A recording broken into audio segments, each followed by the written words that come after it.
So Kovai Sarala ma'am, நீங்க சொல்லுங்க, உங்களுடைய காம்படிட்டர் ஊர்வசி மேம் இருக்காங்க. நாளை பின்ன உங்களுடைய டீம்ஸ் தான் ஒருத்தருக்கு ஒருத்தர் மோத போறாங்க. சோ ஒரு வெல்விஷராவும் சரி, ஒரு காம்படிட்டராவும் சரி, எந்த டீம் அவங்களுடைய இணைஞ்சா அவங்களுக்கு சரியா இருக்கும்னு நினைக்கிறேன்? இங்க இருக்கவங்க எல்லாருமே திறமையான கலைஞர்கள் தான். யாரை விட முடியும் சொல்லுங்க? இங்கே வந்து ஸ்டேஜில் நின்று டைமிங்கோடு பேசுகிறதுன்றது அவ்வளோ சாதாரணம் கிடையாது. ஸோ எல்லோரும் நல்லா தான் பண்ணாங்க. ஒரு சின்ன மிஸ்டேக் அவ்வளோதான். அதனால் நான் வந்து யாரையும் வேண்டான்னு சொல்ல மாட்டேன். எனக்கு எல்லாரும் வேணும். வருத்தப்படாத வாலிபர் சங்கம் நம்பளுது. எதுக்குமே வருத்தப்படாதீங்க. அடுத்த ரூட்டு பார்த்து போயிட்டே இருங்க, அவ்வளோதானே. இப்போ ரொம்பவே இம்பார்ட்டண்ட்டான ஒரு தருணம். அண்ட் ஊர்வசி மேம், டிசிஷன் இப்போ உங்கள் கையில் தான் இருக்கு. நீங்கள் யாரை பிக் பண்ண போறீங்க?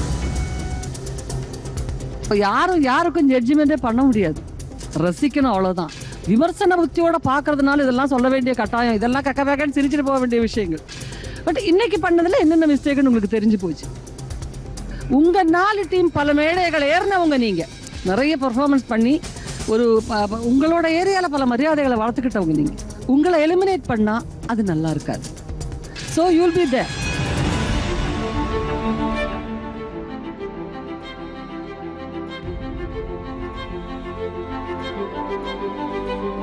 சுப்பிரமணியா தம்பி ஒன்று நான் எலிமினேட் பண்ணவே இல்லை. உனக்கு தெரியும், நான் ஃபர்ஸ்ட் டைம் நான் செலக்ட் பண்ண ஆளு.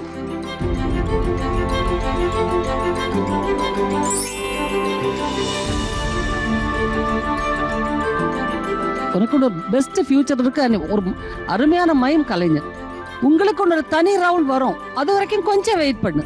ஓகே, நீ தனியா நின்று போராடி ஜெயிச்சுக்கிட்டு இருக்கிறாள், வருத்தப்படாது. ஓகேவா? All the best madam. ஆக்சுவலாக நான் இப்போ இந்த 2 படத்தில் வந்து கமிட் ஆயிருக்கேன் மேடம். ஒரு படத்தில் வந்து அசிஸ்டண்டாக ஜாபும் கிடச்சிருக்கீங்க. ஒரு மிகப்பெரிய வாய்ப்பு கொடுத்துருக்கீங்க. இந்த வாய்ப்பை வந்து நாங்கள் மிகச்சரியாக யூஸ் பண்ணி நாங்கள் தான் காமெடி கிங் அப்படின்னு நாங்கள் வின் பண்ணுவோம்.